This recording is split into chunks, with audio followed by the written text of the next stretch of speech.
I'm good. How are you? I'm good. It's so good to see you. I know it's been hecka long. What was that like? A minute. I don't know what year that was, the World Underground, right? That was like 2016. 2016, girl. Look at Like 5 years, 6 years now. right. How have you been? I'm good. I'm chilling. I'm back in Virginia now. I'm not in Brooklyn anymore. I've Okay. since 2020. How does it feel to be home? I love it. I can't even lie. I Was love. it was it the pandemic that moved you back home? Yeah, I came here originally to like, cause my mom and my birth dad live here. Birth dad lives in Chesapeake. My mom was in Virginia Beach, so I came originally just to like check up on them, see how they were doing. And my mom lives right by the beach, so I was like, okay, like I feel chiller here. Like I'm going to the beach every day, like, and with the work I do, I can really do it anywhere. So I'm like, why would I be paying all that money I'm paying in New York and working crazy jobs that when I can live at the beach, have my family here. So. Right, that's so awesome. Good for you. So, for the people who don't know you, who just joined the live, real quick, if you've never joined Fem Creatives Link Up, this is a space for women in music and entertainment creatives. I like to highlight women. They tell us about their journey, drop a couple gems. So, you're in for a treat this week. I have Coco Mambad. Please tell the people, I mean, obviously you're Coco Mambad. Tell the people a little more about who you are and where you're from. My name is Coco Mambad. I'm a singer, songwriter, producer, filmmaker, NFT artist, all that. And it for a while now. And I don't know, I don't like to like pin it to one thing because I feel like my whole artistry encompasses all of that. Right, right. And we'll definitely get into that shortly. Tell me how you got the name Coco Mambad. Like where did that come from? I love this question. Okay. Both like movie references, even though the first one is like a biopic. So Coco is from Coco Chanel. I had watched the movie Coco before Chanel. And I don't know, like, I just knew that I wanted the name to be like really strong, like feminist, like, like empowering, because that's kind of like what I want my music to make women feel.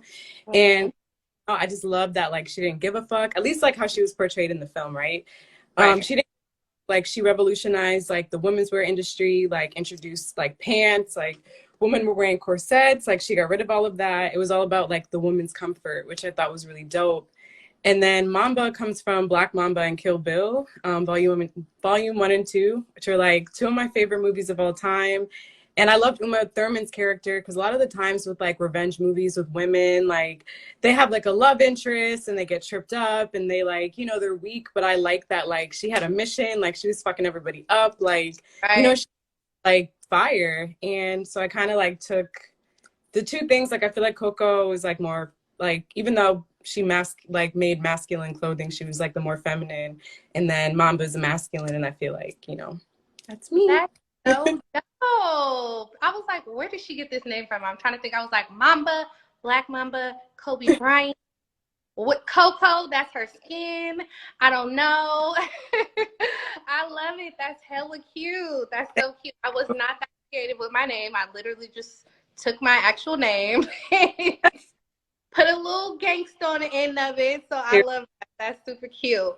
Can you tell us how you got into filmmaking? And yes, she does do it all. Dex, filmmaker, tap in with my girl. Tell us about your journey, bro. Tell us how you got into filmmaking. Okay. I've always been into like photography. Like my Nana was a photographer, not like professionally, but like when she traveled a lot too, and she would take like she like developed her own film, like every like hotel room she would stay in, she would turn the bathroom into a dark room and develop her own shit. I think maybe that's where I get my DIY from her a little bit. So she gave me my first camera and I took photography in high school, but I didn't think there was any money in it. So I went to an art school, Parsons, for design management. And I got a BBA in design strategy. And my senior year of college, actually, we had to do a lot of like research, like field research, like going out and like interviewing people and shit like that. And I had one class and a partner, and we like filmed shit together, and I just got really into the edit. Like I did way too much, like had the music and the effects and shit.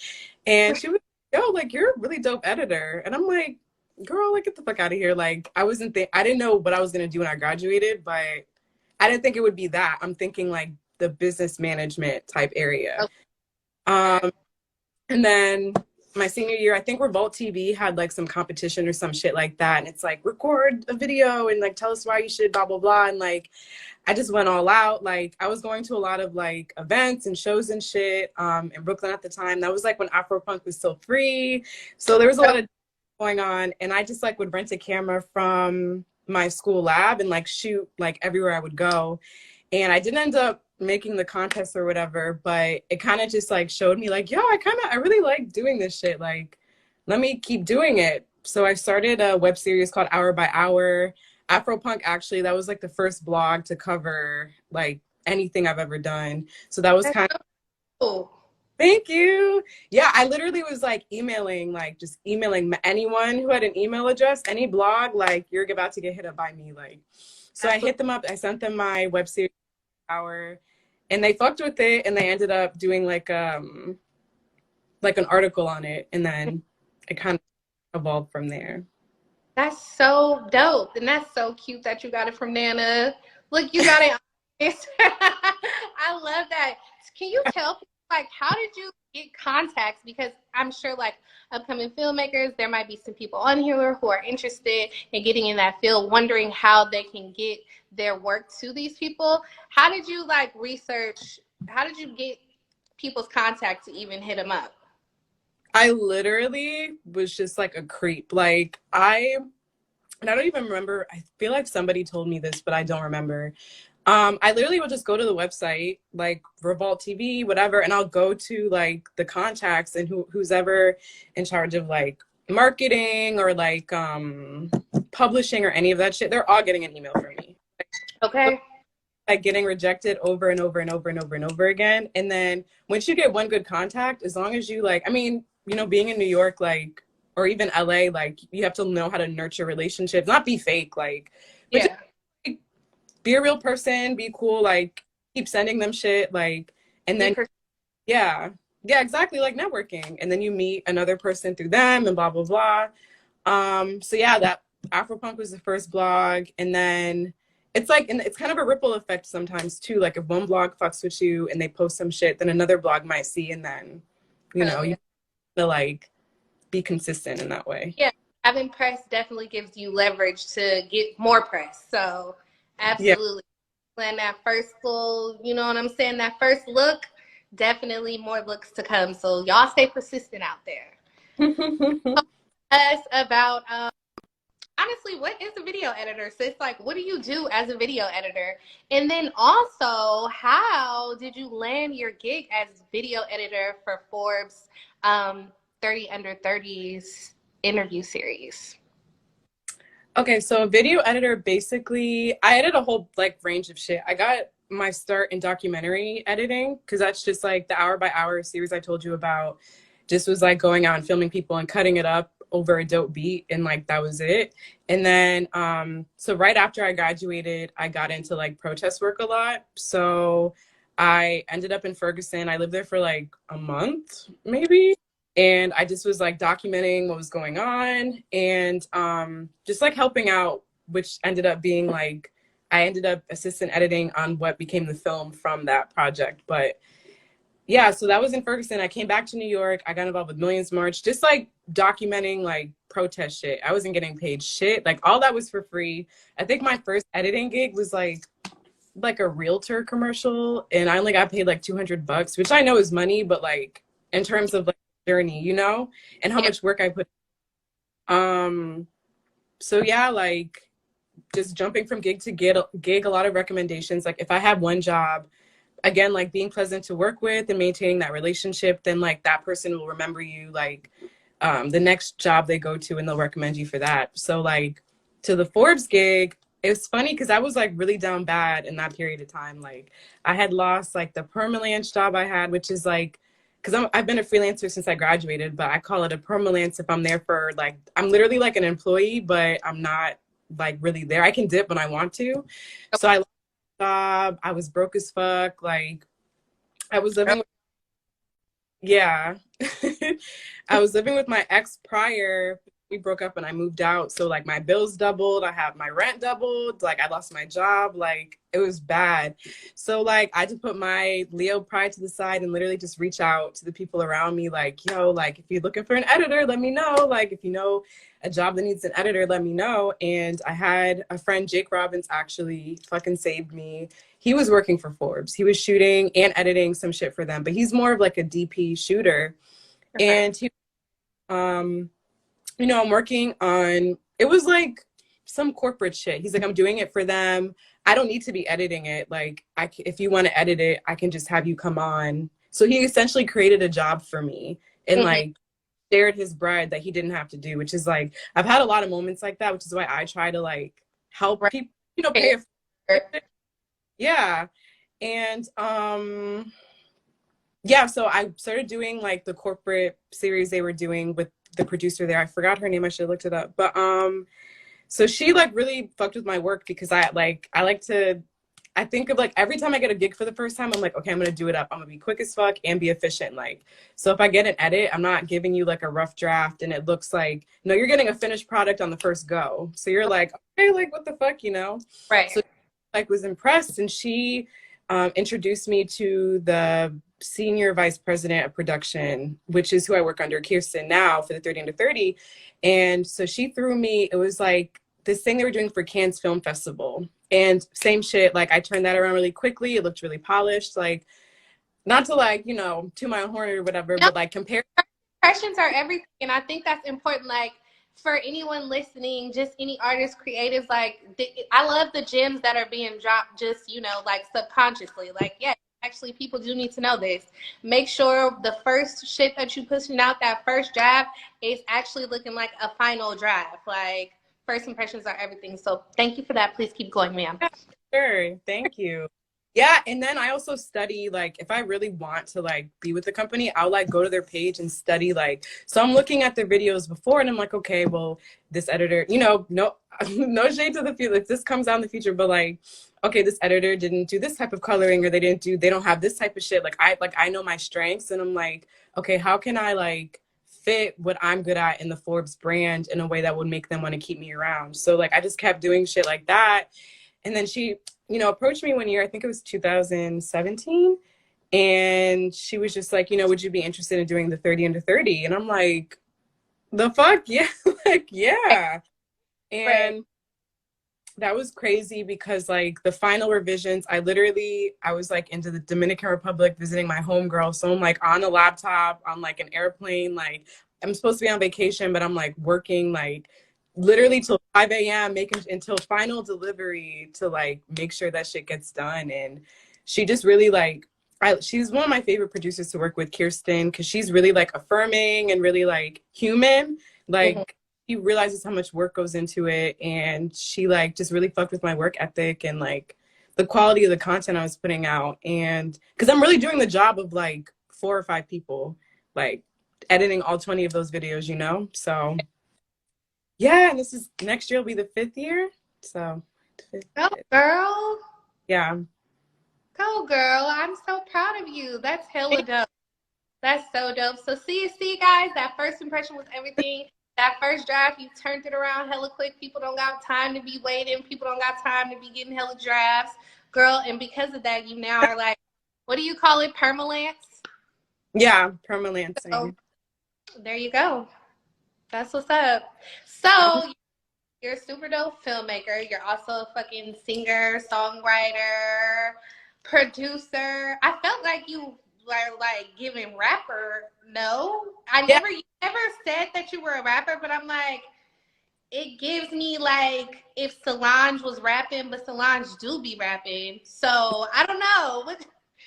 Like, tell me how you transition from filmmaker to musician and kind of where you get your style from.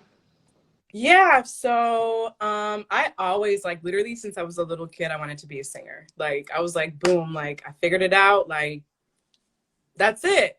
And then I graduated I was like a nerd in high school. I had like a 3.9 GPA, like smart as shit. Obviously got into Parsons, which is a really good school, but I didn't want to go to college.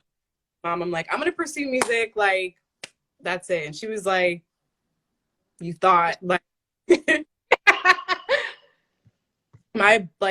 I'd be the first woman in my line to like go to school, like go to 4-year university, do all of that. Like my mom had me really young and her mom had her really young. So like, I don't know, I felt like kind of, I mean, it was a good thing I went, but I did feel the pressure of like, and I'm also the oldest. So I'm like, okay, I have to set an example type shit.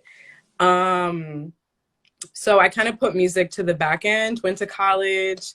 And then I don't know, like, I just was like, it's too late for me. Like, let me just do this film shit because I can make money out of it. And yeah. And then I remember it was one year I went to see the Amy Winehouse documentary with my ex-boyfriend. And we're like on the train back to Brooklyn and I'm like crying. And he's like, I know it was a sad movie, but like, you good? Right. Yeah, and I was like, you know, I just feel like it's a waste of talent. And like, I feel like I've always wanted to do music. And like, I feel like I'm wasting my talent by not doing it. And he was like, then just do it. Like, Right. and I'm like, damn, like, all right, like, let me just do it. All right. And then I think I just started putting shit out and people were fucking with it. I had contacts from my film work, like with Blavity and Afropunk. So Okay. like a way to push like, hey, like, I know you guys fuck with my film shit, but like I got music too, like, you know? Okay. So, and I was like gonna give up. I dropped Bad and Bougie like February, Valentine's Day of 2017. And it didn't really get traction like that. And I'm like, damn, like I'm not getting the views that I want. I'm not getting the love that I want. And I wasn't doing shows either. Like, cause I'm like an extroverted introvert. Like I'm really shy. So it took me a minute to like get into doing shows and shit like that. And a girl who was like, she's in a punk band and she's like, yo, like you can open for my band. Like super low pressure. It's like a hole in the wall. It's not even your crowd. It's like a bunch of punk kids or whatever. That'll be a good way to like get started or whatever. And so I opened for her show. The next day I'm at my permalance job and I'm just on the computer or whatever. And I get a notification from the Fader. And I'm like, so I saw they followed me and I'm like, Okay. whoa, what the fuck? And then the next, yeah, it was them tagging me in like a whole blog post they did about the Bad and Bougie track. So it was like somebody at the show was roommates with another person that worked at the Fader and that they played them my music after the show. And then that guy played my music to like the senior producer at the time, the vice president or whatever. And she's the one who wrote the article. And I'm like, all right, like if I didn't need any other confirmation, like boom, that's it. And I just say real quick, y'all stay ready so you don't gotta get ready, okay? That's number one. Number two is you don't never know who's watching, okay? You don't never know who's paying attention to you. So never stop promoting yourself, okay? Always, always, always promote yourself. There's always someone new who hasn't heard of you. Y'all keep pushing. 6 degrees of separation. So you know somebody who knows somebody that knows somebody. Stay ready, y'all, okay? You never know. Really never know. I didn't think in a million years. Like, and it's funny because like when I first started, the Fader was like in my 5-year plan. I'm like, okay, like eventually I want to get to that point. It's like my first year of doing music that happened, you know? So I feel like that was like confirmation. I'm really spiritual. So I'm like, okay, universe, like I hear you. Like, Right. So. That's what's up. That's what's up. Okay, okay. So you've always wanted to do music. Mm-hmm. And then finally just transition back into music when Amy Winehouse had you crying on a train. I love it. Yeah. I love that. Okay, that's what's up. So, I mean, you're doing all of these things. You also shoot and edit your own music videos. How is that? How does it feel to be a one-woman band, a one-woman show? How does it feel to have to do everything on your own or not have to, you choose to? A little bit of both. I mean, when I started out, like, I can't even lie, like the guy I was dating at the time, he was a director of photography. Like he was an amazing, amazing cinematographer. So I had a cameraman the first 2 years of doing music. And then we broke up And like, fuck, I gotta figure out, because I was shooting before we got together, but like he had more experience and like the equipment and shit like that, and like it just took the pressure off of me, and I could just focus on like the vision and then editing it, and he can help me by shooting it and directing it. And then when we broke up, I'm like, fuck, like again, because like we broke up, I lost my job, all that shit happened. I'm like, I can't afford to like find another shooter, and also like I'm very particular and I want to be captured in a certain angle and shit, and like, you know, so I'd have to do all that over again, and I'd have to be spending mad bread. I'm already spending money on like making sure my shit sounds good, having to get all this equipment, studio time. Like I just realistically can't afford to budget all. Like I literally wouldn't even have time to do it because I'd be having to work all the time. So I think like before the panorama in 2019, I came up with a plan. I was like, all right, I'm about to just order like all this equipment, and then I'll rent it out on Kit Split, and it'll essentially pay for itself. And you smart. You're so smart. Okay, keep going. yeah, because I'm like, okay, because I don't know, I've been thinking about that a lot for the past couple of years. Like, how can I like make passive income, you know? So I'm like, I can get the equipment, then I can shoot myself, I can shoot other people, and I can rent out the equipment that would just be chilling like on my shelf anyway. But then the pandemic happened, but I had the equipment anyway. And right now I have a Blackmagic, which is like the tiniest version of a cinema camera, but you can like, the quality is bomb, but like with the shit that I shoot, like I can travel anywhere, and it's not like some big thing. It's really easy to use. But I had to teach myself how to use it because I had no idea what the fuck I was doing. But I need to put content out. Like I need to put my artistry out. So yeah, like with that being said, I would love a team. Eventually I still would want to like edit and be really hands-on and kind of controlling in that way, but a lot of me doing everything myself is because I have to. And like, waiting on people, like I don't like talking. Like I'm a very much a doer, and a very much a like, okay, let's get it done.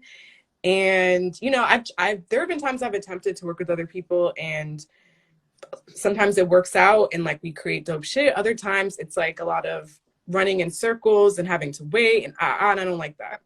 Don't I know it? I totally get it. I definitely get it. I do a lot of shit myself as well, like graphics and little stuff that I can shoot, but I would love to do more. So this leads to my second question, which is what like equipment and tools do you use to shoot your videos? Like what camera are you using, certain lighting, any programs, things like that that you could recommend for a beginner like me? Well, I have my, like I said, my Blackmagic. It's like packed because I just got back, so I'm like I would have like showed it, but it's in. But I have a Black Magic Pocket cinema camera. Again, it's very tiny. The quality is like beautiful. I don't know if you see my Rum and Coke video, but I shot it with that. Okay. So that, any good lens. I wish I had the lens here.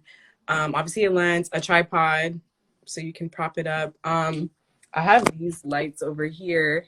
Like when I shoot my like green screen stuff, and then I have like I have two lights. And then I have this like green screen clock thing that I hang up on the wall over there, and I literally just like shoot and have the lights set up and shit. You were telling us what equipment and tools you use to shoot your own visuals. You told us you use your two lights, and these are just like standard lights you can get like on Amazon, right?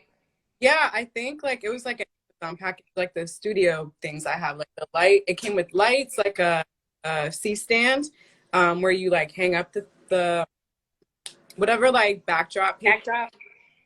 But I don't use that. I literally just like I have a blank wall here, so I just. Oh yeah, you got a nice size wall. Yeah, and I literally just shoot there. Just work with what you have. Like even during the pandemic, when I didn't have any of this, I literally. So during when it first hit, I was out of the country and I was subbing my apartment in Brooklyn. But I had like my camera, my tripod, and like the charger and batteries and stuff like that. And I wanted to do like green screen stuff, but I didn't have the equipment for it. So I literally went to CVS across the street and got a bunch of like happy birthday bags, but they were all lime green, ironically. And I just literally cut them up and taped them together and made like a green screen wall out of CVS bags. So whatever you can make work, you know, There you make it. go, using those wits again, Coco. That's what's up. Okay. So camera, 2 lights, green screen. Any particular programs or I online tools?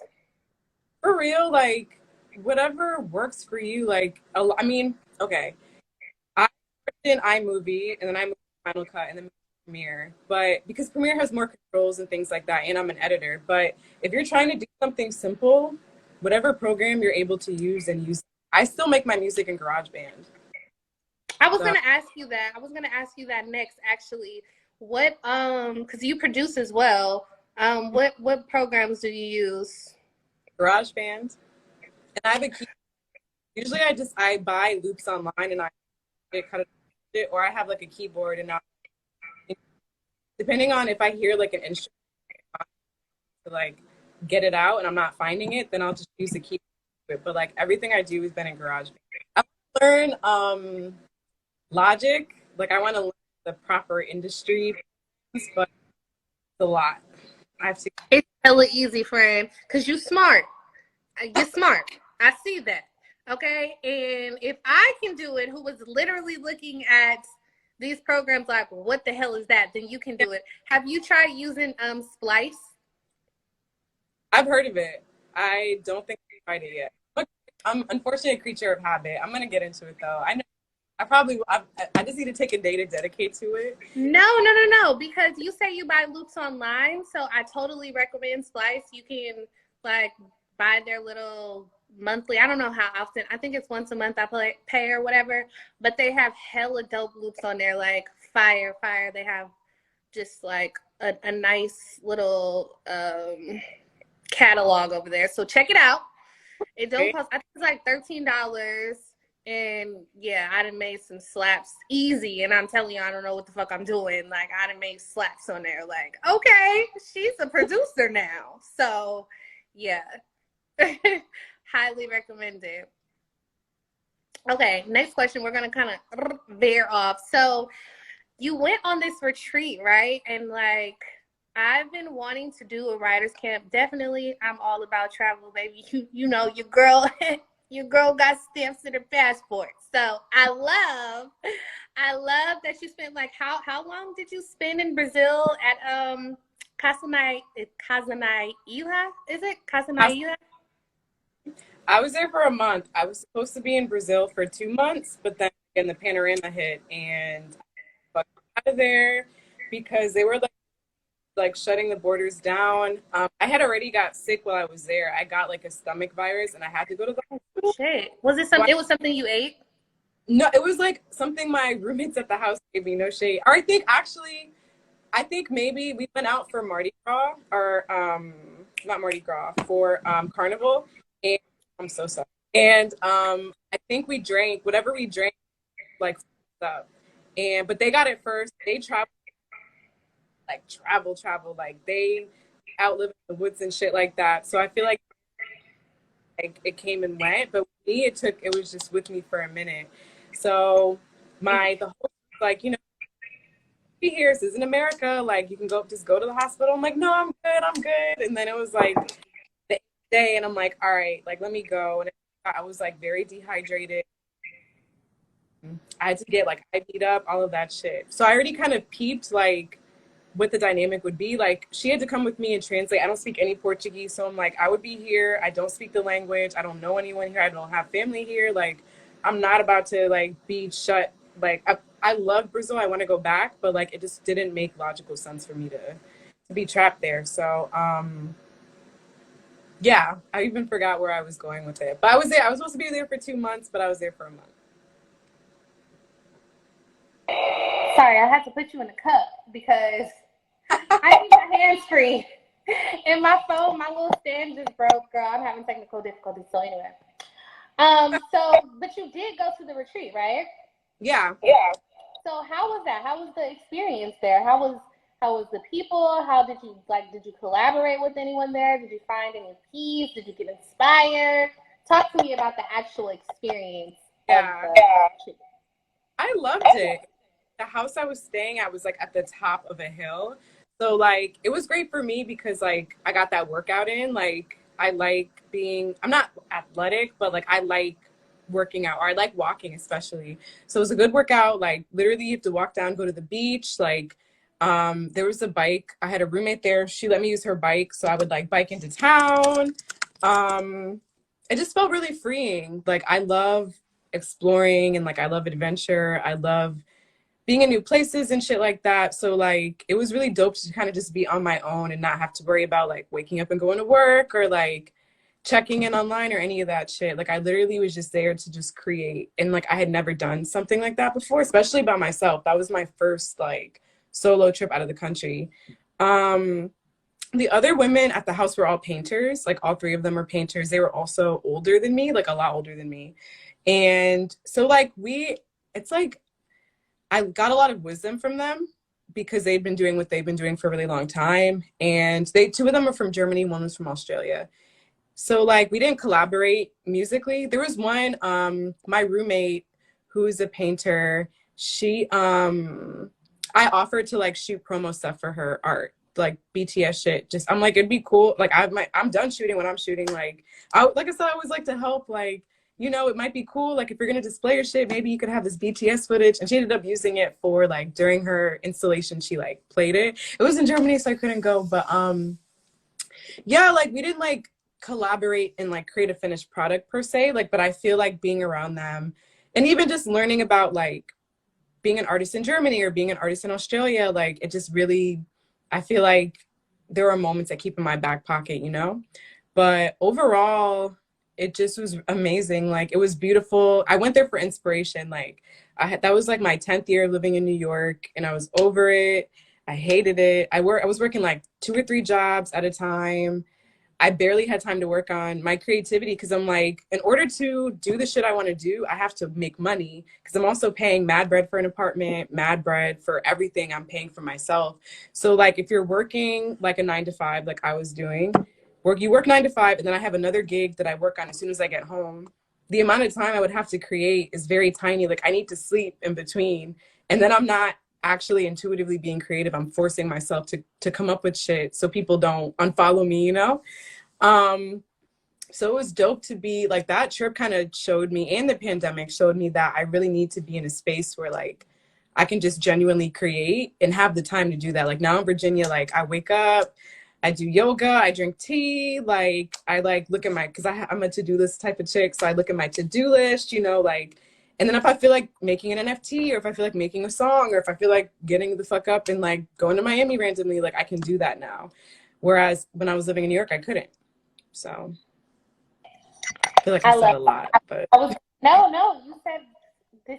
You're giving all the tea is being spilled. This is exactly what I need because I need people to be mindful of having a good work-life balance, and rest is absolutely necessary, and self-care is absolutely necessary, and actually, like following your dreams is absolutely necessary and fulfilling. So thank you so much for giving all of those little tidbits because I too have been in the hustle and bustle of working nonstop, working 16-hour days, not having time for my creativity, not having time to be an artist. And actually, I was laid off a few months ago.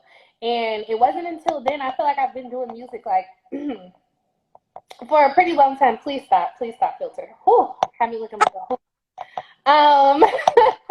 I've been doing music for a long time, but this is like the first time with this last rollout with my last single I just dropped, but it's the first time that I've ever been able to really be dedicated to my music in that way because I don't have to worry about somebody else's company, worry about somebody else's business, helping them fulfill their dreams while mine remain on the back burner. So, I mean, yeah, that's important.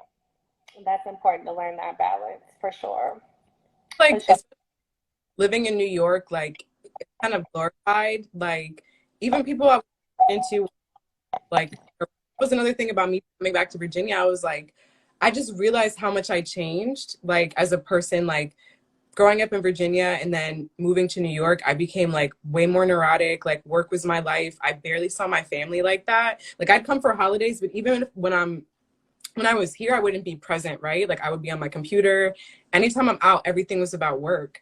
And I was like depressed. And I'm like, why? Like I didn't get it. I'm like, okay, like I'm living in New York, like, and you know how it is. Everyone's like, oh, you're killing it, but I don't feel good.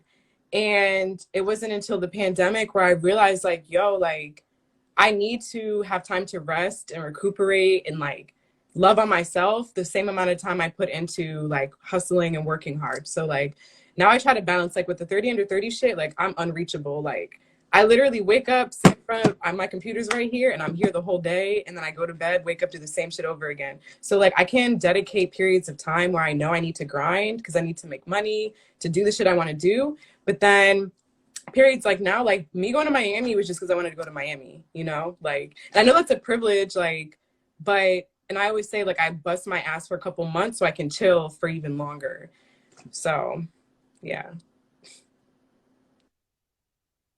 Wait, I can't hear you. That's what I think you're talking about. But I said that we deserve those luxuries, especially as Black women, because we have been forced to survive and work hard for centuries, okay? So take that break for your ancestors, sis, okay? She deserves it.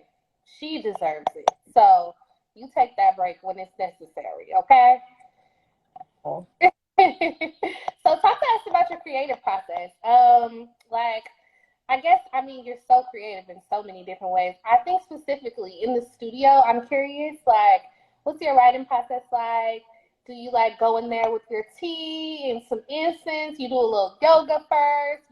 What do you do this? What's your process? No, like I really have like a linear process and I always feel weird trying to explain it to people.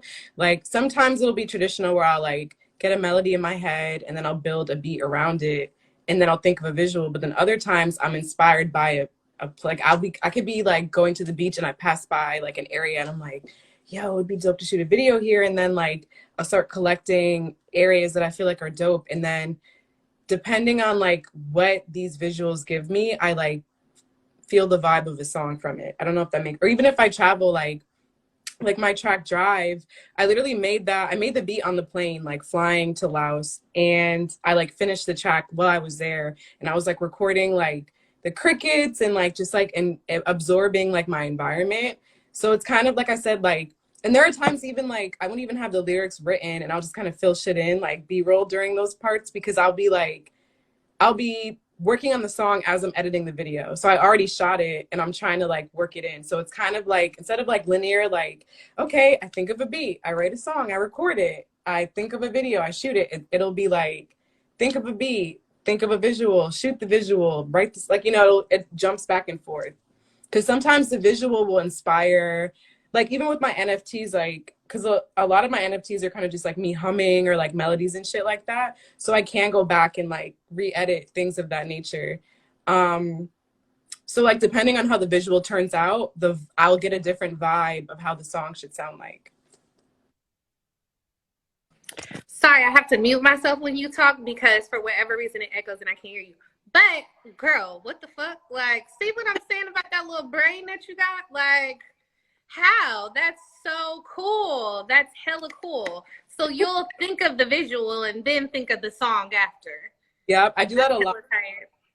Even just Miami trip, it's like funny because a lot of what we're talking, like the fact that I just worked on there, like I knew I needed new inspiration and it's about to snow here again. We got a blizzard here and we're in Virginia Beach, child. Like, so I was like, I need warm weather. Like I just feel like the seasonal depression hitting me. Like, no. So then I went to Miami and immediately like got inspired to work on a beat and then wrote a track. Like I wrote because I was only there for a couple of days. So I wrote the whole track in like a night and then I had a day to shoot like what I can there. And I know I didn't get everything I wanted. So I'm going to have to, I call it cheating. Like where if I can't get a shot, like during the shoot days, I'll find a similar environment where I can like wear the same thing and kind of cheat the footage into the music video. So I'm so happy I interviewed you. I just have to say, because like all of the inspiration that you're giving right now, I'm like, yes, I should do that. Okay. Right. Because you have to work with what you got, baby. You got to work with what you got and you got to use your resources. Okay. And oh, I done spilled a little tea. Honey, you gotta use your resources. You got to use your resources. That's all this is giving right here. Cause she's doing all of this from the comfort of that little chair right there, y'all. From that little living room and that little wall that she got back there. That's how she's doing in this little computer, that little computer that she's on. That's it. So, I mean, if sis can do it, the one woman show, Jill of all trades, you can too. Okay, stay tuned. So next thing we're going to get into that this woman does, she's also an NFT artist. For those of us who have not stepped into the metaverse, please tell us, what is an NFT, and also what kind of NFT artist are you? Like, what do you make? What are you selling? So NFT stands for like non-fungible. Essentially, is a piece of art that lives on the blockchain. Say that one more time, because I know it went out. I'm sorry. Oh, NFT is non-fungible token, and it essentially is like a piece of art that exists on the blockchain, which is kind of like the blockchain is like in the metaverse. I'm trying to think of like I don't even know what you would call it, like, because I try to relate it as much to like fine art and auctioning as much as I can. Can you hear me? I can hear you, but I had a question, because I was gonna say, is it like say, like if you're playing like Candy Crush or whatever, and you need to like buy some extra shit for the game, like, but you own it? Okay, no, that's not what it is. Okay, go ahead. It's kind of like the best explanation I can give is like, okay, you know, like a traditional art auction, right? Like, say like the Mona Lisa or whatever. If you go to an art auction, people are like, they're like, okay, here's a Mona Lisa. There are tons of versions. They're like on a t-shirt. You can get a Mona Lisa like cup, Mona Lisa merch, but there's only one Mona Lisa. So like, if you're at an auction, there's a bunch of people in the room bidding on that one piece of art. And then whoever wins, like, they own the Mona Lisa. It doesn't matter how many niggas like repurpose it or have a new poster or any of that shit. There's only one. So it's kind of similar with NFT. So if I create like a video and I put it on the blockchain, that's kind of like the auction. Like, if I'm in a room full of people bidding on my work, so then you have collectors and they bid on your work, and then whoever wins, they own that NFT. Like, they own that piece of art, the original, on the blockchain. I know it's like Okay, girl. Okay, whatever you say. Listen, all I know is that it makes some money. Dollars make sense. That's what makes sense to me. Okay, so I mean, hey, whatever you're selling is selling. So I like it. I love it. Okay, but talk to us, because you didn't touch on like, what do you sell? What are you specifically yourself? What do you sell? What are your NFTs like based off of? Like, what is it? Is it like artwork? Is it like, I don't know, because what can you even, can it be anything? it can be. I mean, so like during the quarantine, again, when I was crashing in my brother's crib after leaving Brazil, I was making these videos called quarantine bops, and they were literally like 1 minute like tracks I was making, and I would shoot a visual for it. That was when I got into collage art animation, and a friend of mine, Ja, he hit me up and he's like, yo, I'm into NFTs. Like, there's this platform where you can sell them. And he literally spent the whole day breaking. And again, I'm a doer. So he's like, yeah, if you ever want to get into it, I'm like, I'm in front of my computer right now. Like, walk me through it. And he literally like spent the day walking me through it. He even he like fronted me my first like Ethereum to be able to like, cause you have to pay like gas fees and shit like that. And gas fees essentially like any transaction made on the blockchain costs money. So if you post something, you're spending money. If you make a withdrawal, you're spending money. So there is like a bit of a gamble, because you're spending about like $200 just to post your shit. But then you have the potential to make thousands of dollars depending on what you're able to sell, or like, you know, what bid you get. But so I had already had videos that I had already created just like for fun, for free. And he was like, you should post these videos. And I did that. The first video I posted was my ride video, a collage art animation. And Connie Digital was my first collector. Within like the first few hours, he bidded 1 Ethereum, which at the time was like $2,500 for a video I did for free in my brother's living room. And I just kept like, so the community, like the NFT community really lives on Twitter. So it's all about like supporting other artists. Like, making a relationship, kind of similar with what I was saying earlier about nurturing relationships with like um, industry contacts or whatever. Like you're nurturing relationships with collectors and other artists. Like it's all about like sharing and helping each other out, uplifting everyone together, at least the community I'm a part of. And all my pieces have sold. I think I've posted 11 NFTs and I've sold 10 out of 11 of them. Wow, that's so cool. So is the one that you haven't sold, is it your most recent work? No, it's been out for a minute. I just haven't. Okay. No, Hey, you win some, you lose some, okay? I'll take 10 out of 11 all day.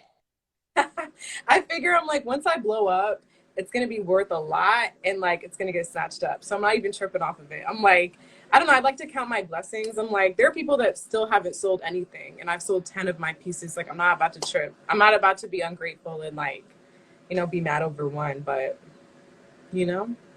Right. So, like what platforms, or I guess two questions. One is like where do people buy your NFTs from? And then also like what platforms do you use? Because I see like I'm not really savvy, but I want to be. And I see, say that again. If you ever need help, reach out to me for real. I'm like really trying to like, I'm like annoying people trying to get them into, especially artists of color, especially Black women. Like we need more Black people in the space for sure. But continue my. Say less. No, please say less, ma'am, because absolutely. I'm trying to figure out like first I need to know what it is. But like I said, dollars make sense to me. So I'm just trying to figure out what am I gonna sell? How do I sell it? How I'm gonna get that coin? But I see people like I know some artists they're using platforms like I think it's called Sound XYZ. And then the one that you use is like Zora. Is it Zora? Right. That's where I Yeah, got. so talk to me about that. Talk to me about the platform that you use. Yeah, each platform has kind of like its specialty. I feel like platforms like Rarible or Foundation more geared towards like like Photoshop type art and like GIFs and things like that. But Zora really introduced kind of like music video NFTs. So that's where I've sold majority of like my music videos. If I do collage art, I just got on Foundation and sold my last NFT, and that was collage art animation. So if I'm doing something that's more kind of like artsy and like collagey, I'll do I kind of am trying to do like Foundation or Wearable, just because it's I get they're a bit bigger, and I'm trying to like get the more of a bag. And even though I've made a lot of money off Zora, and they've really looked out, but Zora is more friendly towards like the traditional like music video. A lot more artists are on there now. And you can sell your music as NFTs too. I'm not too familiar with that. I haven't done that yet, but I know that there is a market for that as well. I'm shocked that you haven't done it yet. Why haven't you done it yet? Just because I feel like now I don't create music without a visual. So like I'm going to get into maybe, I don't know, it's not really about like I want to make money doing what feels good to me and doing what I want to do. I'm not really for a cash grab, like sure, like I could make more money doing that, but I don't know, like I'm just kind of chilling with what I'm doing now, and I've been making good money so far. If it gets to a point where like I'm like, okay, like now let me join this other thing and like sell my music through there, then cool. But I kind of like having my music and my visuals be one, and like having that be like an all-encompassing thing versus like having it platforms and shit like that. That makes sense. That makes sense. I totally get it. Plus, like you said, you're a creature of habit. So you've got your niche, you've got your thing going. So that's what's up. Okay. Cool, cool. Couple more questions, about 3 more, 4 more. I don't know. I'm thinking as I'm going. But so talk to me about what it is like to be a woman in a male dominated world. Is this even a male dominated world? Are we not? Is pussy not? Are we not running the world anymore? What are your thoughts? How do you move as a woman, as a female creative in male dominated industries? I think we do. It tripping me out. Like, I mean, especially like moving back down south, I feel like not all of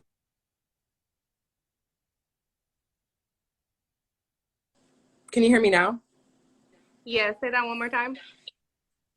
Hear me now? No? Okay, cool. Yeah, my shit is about to die. But I think we do run it. And I don't get like I think in the beginning when I first started, like even in the film industry, most of the men in my field are older white men. And I used to feel all the time the pressure to prove myself, like, oh, I'm just as smart as y'all, I'm just as talented. And it's like, for what? Like, people are gonna think, especially men, they're gonna think whatever they want to think of you. And all you can really focus on is yourself. So like even like working in the film industry, like being in mostly white spaces, even if you're taking it that far, it's like I'm gonna be me regardless. Like my talent is gonna speak for itself. So like as far as being a woman in like a male dominated industry, like I feel like for the women I know, a lot of their concerns have been like, oh, what are they thinking of me? Or like I have to behave a certain way because and it's like, no the fuck you don't. Like just be yourself and like focus on your work. Don't focus on getting distracted by like what a man is trying to tell you should do or trying to control or whatever. Like if you're talented and like you focus on your shit and you're not intimidated by these men, like they're gonna have to respect it. And you're gonna get to where you're gonna get to regardless. Like and then for me it's like I put myself in this position by myself. Like I don't have a man paying for shit. I pay all my own bills. I fly myself out to wherever the fuck I want to fly out to. Like I could do whatever the fuck I want by myself. So like why would I trip over what a man is saying I should be doing or like, you know? So I kind of keep that in my head, like, especially because a lot of the time I am in the room with like mostly male producers or other male rappers. Like, even the scene here is like mostly men. But I'm like, I'm just as good, if not, you know, better than y'all. Shit. If they're watching, I'm just as good as y'all, if not better than No, y'all. say that. Say that, girl. Talk your shit. Say that.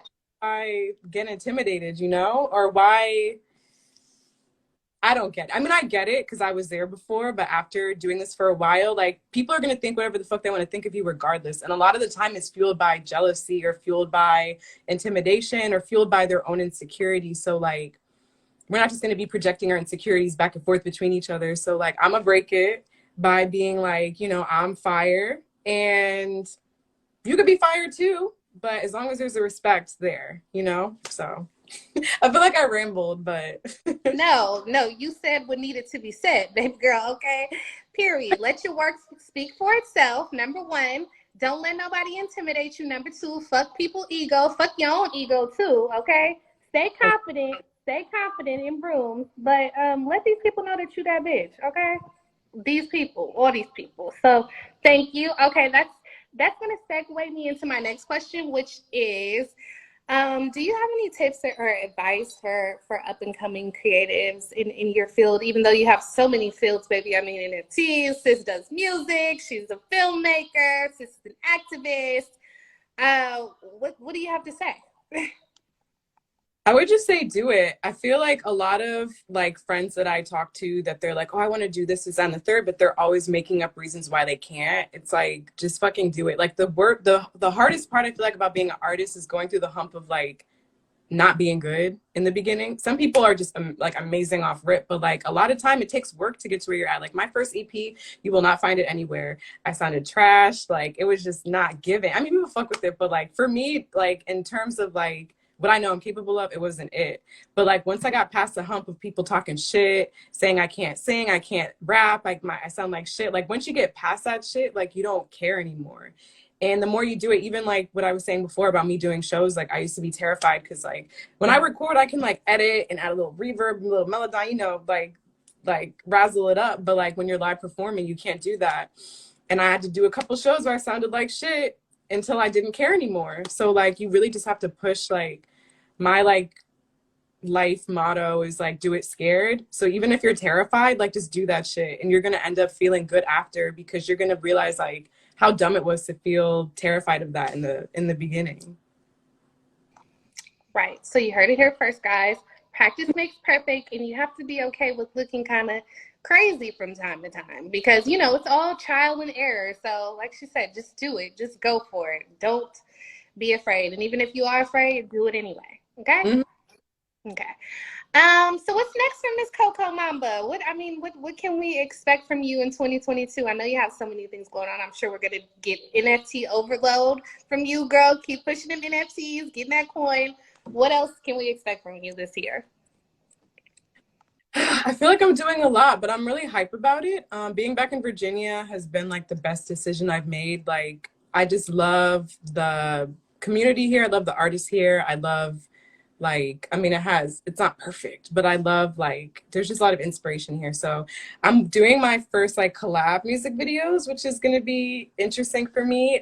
Millie was actually here, but we have a track called Gorgeous, and we just shot a video for it in DC, and we're gonna finish shooting it in New York.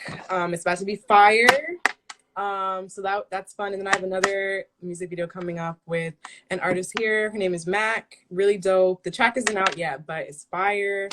So that's kind of like a challenge for me because it's the first time where I'm collaborating with another artist in their vision and, like, you know, doing what I do for myself, like, in a collaborative effort.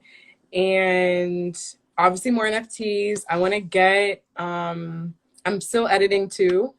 I'm working on, before the pandemic, I was working on editing this documentary about dreamers, like people that grew up in, like their parents migrated here illegally, whatever the fuck that means. And they grew up here, but then they get deported.